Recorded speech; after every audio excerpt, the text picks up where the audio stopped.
గోదావరి నది మొత్తం 1465 కిలోమీటర్లు ఉంటే మోర్ దెన్ 50% 750 కిలోమీటర్లు మన తెలంగాణలో ప్రవహిస్తుంది. అయితే ఉమ్మడి ఆంధ్రప్రదేశ్లో కొన్ని జీవోలు ఇచ్చినారు అప్పటి ప్రభుత్వం.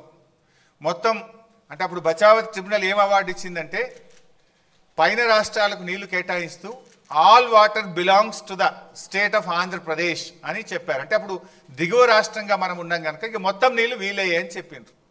ఆ మొత్తం నీళ్ళలో అప్పటి ఆంధ్రప్రదేశ్ ప్రభుత్వం ఓ 1480 టీఎంసీలు కేటాయిస్తే అందులో 969 తెలంగాణకు, 969 కాకుండా మిగతా 500 ఆంధ్రప్రదేశ్కు కేటాయించింది. అంటే ఏ రోజు కూడా మనం 400 టీఎంసీలు కూడా వాడలేదు. అంటే ఏ ప్రాజెక్టులు కూడా కట్టకపోవడం వల్ల దేవాదులు కడితే పనులు జరగలే.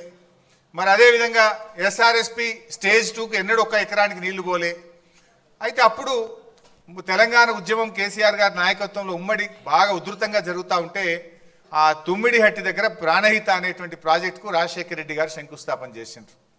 అది కూడా ఆదరబాధగా అప్పుడు జలయజ్ఞం చేసి ఆంధ్రప్రదేశ్లో పోతిరెడ్డిపాడును పెంచి నీళ్లు తీసుకుపోయే ప్రయత్నం, ఆంధ్రప్రదేశ్ పోలవరం కట్టి నీళ్లు తీసుకుపోయే ప్రయత్నంలో తెలంగాణలో కూడా ఏదో ఒకటి స్టార్ట్ చేయాలని ఉద్యమంలో ఆ రోజు ప్రాణహితకు శంకుస్థాపన చేసిండ్రు. 2007లో ప్రాణహితకు శంకుస్థాపన చేస్తే 2014 వరకు అంటే 8 సంవత్సరాలు కాంగ్రెస్ పార్టీ అధికారంలో ఉంది. ప్రాజెక్టు రూపకల్పన చేసినప్పుడు అప్పుడు అసెంబ్లీ ఎలక్షన్స్ 2009లో ఉండే. 2009 ఎలక్షన్ల ముందు ఒక ప్రాజెక్టుకు 4 జిల్లాల్లో కొబ్బరికాయ కొట్టినారు. కరీంనగర్, మెదక్, ఆదిలాబాద్, రంగారెడ్డి 4 జిల్లాల్లో కొబ్బరికాయ కొట్టి 4 ఏళ్లలో ప్రాజెక్టు పూర్తి చేస్తాం, 4 ఏళ్లలో నీళ్లు ఇస్తామని చెప్పి ఆ రోజు పెద్ద పెద్ద అడ్వర్టైజ్మెంట్లు ఇచ్చి ప్రచారం చేసిండ్రు. సరే 4 ఏళ్లలో ప్రాజెక్టు పూర్తి చేయడం అటుంచండి, కనీసం 4 ఏళ్లలో ప్రాజెక్టుకు అనుమతులు కూడా తేలే.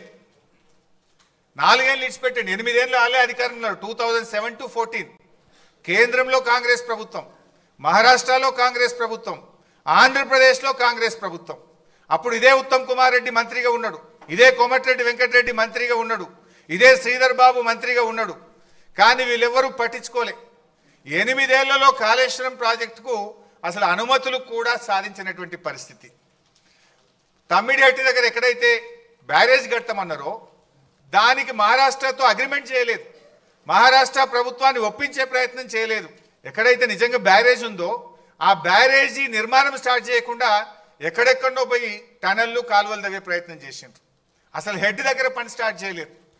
అదేవిధంగా కాగ్ రిపోర్ట్, ఆ రోజు కాగ్ ఏం చెప్పిందో కూడా మనం చూస్తే substantial funds given as mobilisation advance were blocked with the contractors as recovery thereof could not be affected due to poor progress of works. This way especially so in respect of Pranahita Chevella and Dumugudam Nagarjuna Sagar tail ponds. అంటే CAG కూడా ఆ రోజు కాంగ్రెస్ ప్రభుత్వం యొక్క పనిని తప్పుపట్టింది. అందులో కింద ఒక దగ్గర ప్రాణహిత చెవెల్ల 1052 కోట్లు మొబిలైజేషన్ అడ్వాన్స్ ఇచ్చిండ్రు అని చెప్పి ఆ రోజు కాగ్ తప్పుపట్టింది. వాస్తవానికి ఇది 2012 రిపోర్ట్. కానీ మొత్తంగా 2014 వరకు వాళ్ళు ఇచ్చిన మొబిలైజేషన్ అడ్వాన్స్ ఎంత అంటే 2328 కోట్లు. సర్వే అండ్ మొబిలైజేషన్ అడ్వాన్స్ పేరు మీద 2009 ఎన్నికల ముందు కాంట్రాక్టర్లకు ఇచ్చిండ్రు, జేబులు నింపుకున్నారు. 2014 ఎన్నికల ముందు కాంట్రాక్టర్లకు ఇచ్చిండ్రు, జేబులు నింపుకున్నారు. పని మాత్రం జరగలేదు. 2328 కోట్లు సర్వే మొబిలైజేషన్ అడ్వాన్స్ పేరు మీద కాంట్రాక్టర్లకు పనులు చేయకుండా అడ్వాన్స్ ఇచ్చి అవినీతికి పాల్పడ్డది ఆనాటి కాంగ్రెస్ ప్రభుత్వం.